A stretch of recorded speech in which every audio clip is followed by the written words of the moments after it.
অন্ধকার যুগের মধ্যে আমাকে আল্লাহ পাঠাইছেন। আল্লাহর হাবিব বলেন, অন্ধকারের উপরে অন্ধকার দিয়ে দিয়েছেন। কোরআনে কারিমের মধ্যে আল্লাহ তাআলা বলেন, যুলুমাতুম বা'দুহা ফাওকা বা'দ ইযা খরাজা ইয়াদাহু লাম ইয়াকাদ ইয়ারাহা ওয়া মান লাম ইয়াজআলিল্লাহু লাহু নূরান ফামা লাহু মিন নূর। আল্লাহর নবী বলেন, এমন সময় অন্ধকারের যুগ, অন্ধকারের উপরে অন্ধকার, ইযা আখরাজা ইয়াদাহু লাম ইয়াকাদ ইয়ারাহা, বলে কেমন অন্ধকার, যদি আপনি আপনার হাতকে বাড়িয়ে দেন ওই সময় আপনার হাতকে দেখার মতো কারো শক্তি নাই। আপনার চোখের মধ্যে এমন জ্যোতি নাই যে জ্যোতির কারণে আপনি আপনার হাতটাকে দেখতে পাবেন। লাম ইয়াকাদ ইয়ারাহা, কেউ তার হাতকে দেখতে পাবে না। যদি আল্লাহ তাআলা তার চোখের মধ্যে জ্যোতি না দেন, ওয়া মান লাম ইয়াজআলিল্লাহু লাহু নূরান ফামা লাহু মিন নূর, যদি আল্লাহ কারো চোখের মধ্যে জ্যোতি না দেন তাহলে ওই হাতকে দেখার মতো আর কোনো শক্তি পাবে না। আল্লাহর হাবিব বলেন, মেরাজের প্রেক্ষাপট হিসাবে এমন অন্ধকার যুগের মধ্যে আমাকে পাঠাইছেন যেই সময় মানুষ বিভিন্ন কাজে ফায়সা কাজে নিয়োজিত আছেন। এমন সময় আল্লাহ তাআলা আমাকে পাঠাইছেন। আমি আয়েশা দেখি মানুষ মূর্তির পূজা করে, গাছের পূজা করে, এমনকি মানুষ নিজের ছায়া পর্যন্ত পূজা করে। মানুষ নিজের যে ছায়াটা আছে ওই ছায়া পূজা পর্যন্ত মানুষ করা শুরু করছে। এমনি আল্লাহ তাআলা কোরআনে আয়াতে কারিমা নাযিল করেছেন, আর ওই আয়াত আমাদের নবীজি তাদের কাছে গিয়ে বলেন, হে মূর্তি পূজারীকারীদের তোমরা শোনো, আলাহুম আরজুলুন ইয়ামশুনা বিহা আম লাহুম আইদি ইয়াবতিশুনা বিহা আম লাহুম আ'য়ুনুন ইউবসিরুনা বিহা আম লাহুম আযানুন ইয়াসমাউনা বিহা।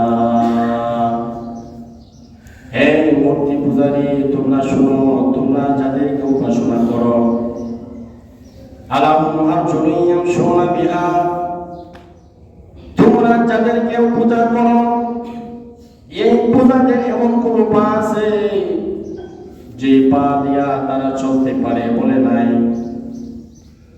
আম লাহুম আইদি ইয়াবতিশুনা বিহা, তাদের কি হাত আছে যে হাতের মাধ্যমে তারা কোনো জিনিসকে স্পর্শ করবে? বলে নাই। আম লাহুম আ'য়ুনুন ইউবসিরুনা বিহা, তাদেরকে আল্লাহ তাআলা চোখ দিয়েছেন মনে যে চোখের মাধ্যমে তারা কোনো জিনিসকে দেখতে পাবে? বলে না, দেই নাই। তারা কিন্তু তাকিয়ে তাকিয়ে কাউকে দেখেনি, দেখতে পায় না। মনে হবে সে আমার কাছে তাকিয়ে আছে। আপনি যদি তাকান মনে করবেন যে আপনার দিকে তাকিয়ে আছে, কিন্তু আপনাকে দেখে না। আল্লাহুম আযানুন ইয়াসমাউনা বিহা, তাদেরকে আল্লাহ তাআলা কান দিয়েছে যেই কানের মাধ্যমে তারা কোনো জিনিস শুনতে পায়। বলে না, তো দেই নাই। তাহলে কোন কারণে তোমরা তাকে অনুসরণ করো? মক্কার কাফেররা এই কথা শোনার পরে তাদের মাথা গরম হয়ে গেছে। এতদিন আল্লাহ নবীকে আমরা জানতাম, আল আমিন নামে উপাধি দিয়ে দিয়েছিলাম, যেই নবীকে মানুষ ভালোভাবে জানত। এমনকি নবীর অনুসরণ যারা করে তারাও মানত, যারা নবীর বিরোধিতা করে তারাও নবীজিকে আমানতদার হিসাবে মানত। নবীজি এমন বিশ্বাসত্ব ছিলেন যেই বিশ্বাসত্বর কারণে মুসলমান সহকারে মানছে, কাফের বেদিনরা তারাও আমাদের নবীজিকে আল আমিন নামে হিসাবে চিনত। কেন? নবীজি খুব বড় আমানতদারী ছিলেন। সুবহানাল্লাহ। কাফেররা কোনো যদি জিনিস, সম্পদ, টাকা পয়সা যদি কারোর কাছে আমানত হিসাবে রাখতেন, তাহলে আমাদের নবীজির কাছে রাখতেন।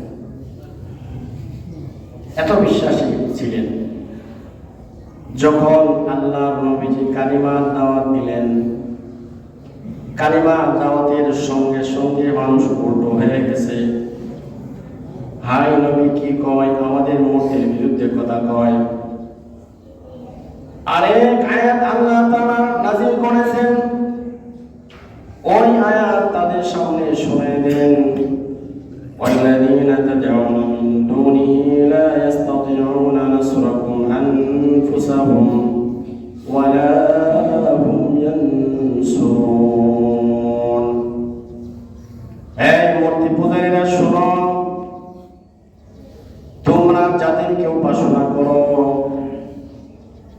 আল্লাহকে বাদ দিয়া তোমরা যাদেরকে উপাসনা করো, والذين تدعون من دونه لا يستطيعون نصر أنفسهم, তারা কি নিজেকে সাহায্য করতে পারে? তারা কি অন্য কাউকে সাহায্য করতে পারে? বলে না, তাদের কোনো হাত পা নাই, তারা কোনো সাহায্য করার ক্ষমতা নাই। ওয়ালা আনফুসাহুম ইয়ানসুরুন, যদি অন্যকে সাহায্য করতে না পারে, তাহলে তারা নিজেকে নিজে সাহায্য করতে পারবে না। বলে না, এটা তো করতে পারবে না। তাদের তো হাত পা নাই, তারা শুনতে পায় না, তারা চলতে পারে না, তাদের হাত নাই, তারা অন্যকে কিভাবে সাহায্য করবে? এরপরে আল্লাহর নবী বলেন, ওয়ালা আনফুসাহুম ইয়ানসুরুন, যদি অন্য কাউকে সাহায্য করতে না পারে, তাহলে তারা কমসে কম নিজেকে নিজে তো বাঁচাইতে হবে। বলে তাকে সে নিজেকে নিজে রক্ষা করতে পারবে না, বলে তাও পারবে না। তাহলে কোন কারণে তাদেরকে মানো? এই কথা বলার পরে মক্কার কাফেররা নির্যাতন শুরু করে দিলেন আল্লাহর নবীজিকে। যেই কাফের বিদিনের আল্লাহর নবীজিকে আল আমিন নামে হিসাবে চিনত, আর যেই মুহূর্তে আমাদের নবী হযরত মুহাম্মদুর রাসূলুল্লাহ সাল্লাল্লাহু আলাইহি ওয়াসাল্লাম কালিমার দাওয়াত নিয়ে প্রত্যেকের কাছে চলে গেলেন, তখনই মানুষ নবীদের বিপক্ষে চলে গেলেন। এটা যুগে যুগে হবে, অতীতেও ছিল, বর্তমানেও আছে, ভবিষ্যতেও থাকবে।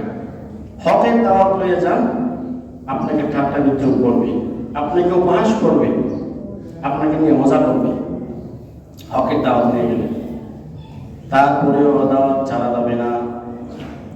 এত কষ্ট সহ্য করার পরে নবীজির নবুয়তের 10ম হিজরি যখন চলে আসে, 10ম বছরের মধ্যে আল্লাহর নবীজি বাহিরের যত ধরনের বিপদ আসতো, সকল বিপদ থেকে দিত নবীজির চাচা, নাম কি? হযরত আবু তালিব। বাহির দিয়া যদি কোনো বিপদ আসে, সকল বিপদ থেকে দেওয়ার জন্য আল্লাহর নবীজির চাচা আবু তালিব সঙ্গে সঙ্গে দাঁড়িয়ে যাইতেন। হ্যাঁ শোনো, আমার ভাতিজাকে তোমরা কেউ কিছু বলতে পারবে না। নবীজির এমন সাহসে আর ঈমানের সাহসে কালিমার দাওয়াত দিতেন। বাহির থেকে যখন ঘরের ভিতরে আসে, ঘরের ভিতরে সান্ত্বনা দেওয়ার জন্য হযরত আম্মা জান খাদিজাতুল কুবরা রাদিয়াল্লাহু তাআলা আনহা, উনি হযরত নবীজিকে সান্ত্বনা দিতেন। বাহির থেকে যত কষ্ট নিয়ে ঘরের ভিতরে আসতেন, আল্লাহ নবীজির স্ত্রী হযরত খাদিজাতুল কুবরা রাদিয়াল্লাহু তাআলা আনহা নবীজিকে সান্ত্বনা দিতেন, ওগো নবীজি, আপনার যখন যে কোনো জিনিসের প্রয়োজন হবে, আমি আপনার জন্য আমার যত সম্পদ আছে সকল সম্পদ আপনার জন্য বিলিয়ে দিব। সুবহানাল্লাহ। ওই স্ত্রীও এই 10ম বছরের মধ্যে ইন্তিকাল করলেন। প্রথমত নবীজির চাচা আবু তালেব উনিও ইন্তিকাল করলেন। আবার কিছুদিন পরে হযরত খাদিজাতুল কুবরা রাদিয়াল্লাহু তাআলা আনহা ইসলাম করেন। নবীজির কষ্ট শুরু হয়ে গেছে। নবীজি দেখে আমাকে ছায়া দেওয়ার মতো আর কোনো মানুষ নাই। বাহিরে যেসব মানুষ আমাকে নিয়ে ঠাট্টা বিদ্রুপ করতো, আমাকে অপমান করতো, সকল বিপদের সময় আমার চাচা আবু তালেব ডেকে দিতেন। আবু তালেব ও চাচা চলে গেল।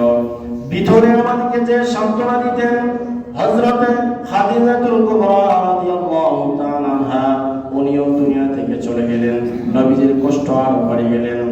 এখন নবীজি কি করবে? নবীজি চিন্তা ভাবনা করলেন যে আমি আর মক্কাতে থাকতে পারি না। নবীজি তাইফে চলে যাওয়ার একটা নিয়ত করলেন, মদিনাতুল মুনাওয়ারা। নবীজি ভাবলেন তাইফের মধ্যে আমার অনেক বন্ধু বান্ধব আছে, আমার অনেক সাথী বর্গ আছে। আমার নবীজি অনেক বড় আশা নিয়ে তাইফে চলে গেলেন। কিন্তু তাইফে যাওয়ার পরে তার কষ্ট আরো বেড়ে গেল। মক্কা যতটুকু কষ্ট সহ্য করছেন, কিন্তু তাইফে যাওয়ার আগে নবীজি অনেক বড় আশা নিয়ে তাইফে চলে গেলেন। মনে করলেন যে এখানে আমার অনেক বন্ধু বান্ধব আছে, আমি ওখানে গিয়ে কালিমার দাওয়াত পৌঁছাবো।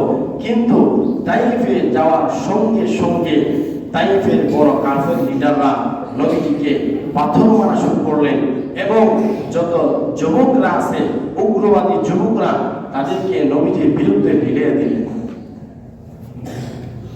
নবীজি তাইফে চলার পথে, তাইফে যাওয়ার পরে তাইফের বড় বড় কাফেররা নবীজিকে ঠাট্টা বিদ্রুপ করা শুরু করলেন।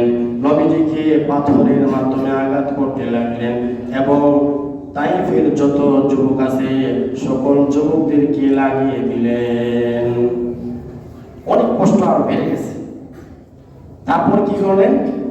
এই এত কষ্ট সহ্য না করতে পারে আবার মক্কাতে আসার সিদ্ধান্ত নিলেন।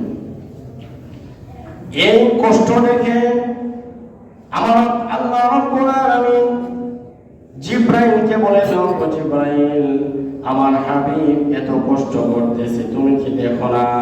বলে যাও আমার হাবিবকে তুমি কি বলো, ওগো আল্লাহর নবী, আপনি যাকে দাওয়াতের কাজের জন্য আসছেন তারা আপনাকে এত কষ্ট দিচ্ছে। হাবিব, আপনি যদি অনুমতি দেন, তাইফের পাহাড়ের যে দায়িত্ব নিয়োজিত যে ফেরেশতাগুলো আছে তাদেরকে আদেশ করব দুটো পাহাড়কে চাপা দিয়া তাইফ বাসীকে ধ্বংস করার জন্য। আল্লাহ নবীজি বলছেন, ও জিবরাইল, এমন দোয়া করা যাবে না। যদিও তাইফ বাসীরা আমাকে চিনে নাই, কিন্তু তাদের পরে এমন প্রজন্ম চলে আসবে যেই প্রজন্ম আমাকে চিনবে, আমার দাওয়াতকে তারা গ্রহণ করবে, এক আল্লাহকে তারা চিনবে। সুবহানাল্লাহ। নবীজি বন্ধ করে নাই। তারপরে নবীজি আবার মক্কাতে চলে আসেন। মেরাজের কাহিনীটা, মেরাজের যে প্রেক্ষাপট, মেরাজ এখনো শুরু করি নাই, কিন্তু যেই কারণে এই মেরাজ শুরু হয়েছে সেই কারণটা এখন বলতেছিলাম, সময় শেষ চলে গেছে। আমরা ইনশাআল্লাহ সামনে এর প্রেক্ষাপটটা জানবো। আল্লাহ তাআলা আমাদেরকে তৌফিক দান করেন এবং এই রজব মাসে যে বারাকা আছে সেই বারাকা যেন আল্লাহ তাআলা আমাদেরকে দান করেন, রমজান পর্যন্ত যেন আল্লাহ আমাদেরকে পৌঁছে দেন, সেই তৌফিক আল্লাহ তাআলার কাছে আমরা চাই। সকলে বলেন আমিন। ওয়া আখিরু দাওয়ানা